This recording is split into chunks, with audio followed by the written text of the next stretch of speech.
আসসালামু আলাইকুম, স্বাগত ইজি নিউজে।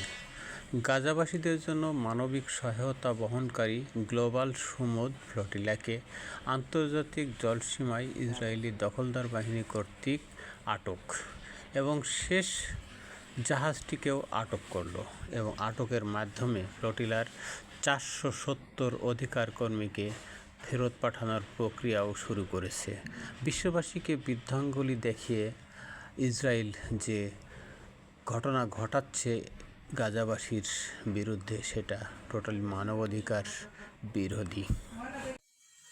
গণপ্রতিনিধিত্ব আদেশ আরপিও সংস্কারে এবার ছোট বড় মিলে প্রায় 44টি পরিবর্তনের প্রস্তাব দিয়েছে নির্বাচন কমিশন, যেখানে একক প্রার্থীর আসনে না ভোট এবং জোটের প্রার্থীদেরকে নিজ নিজ প্রতীকে নির্বাচন করার কথা বলা হয়েছে। এছাড়াও আরপিও সংস্কারে ইভিএমের বিধান যেমন বাদ দেওয়া হয়েছে, তেমনি আইনশৃঙ্খলা রক্ষাকারী বাহিনীর সংজ্ঞায় সশস্ত্র বাহিনীকে যুক্ত।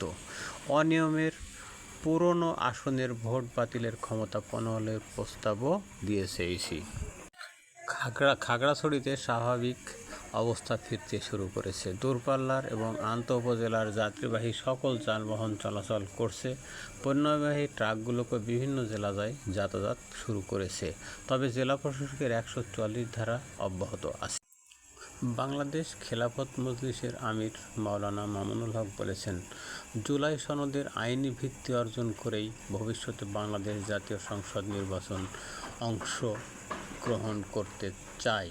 এতে যদি সরকার মাত্রাতিরিক্ত গড়িমসি করে অথবা কোনো রাজনৈতিক দল সরাসরি বিপক্ষে অবস্থান নেয়, তখন আমাদেরও তাদের বিপক্ষে মাঠে নামা ছাড়া আর কোনো উপায় থাকবে না।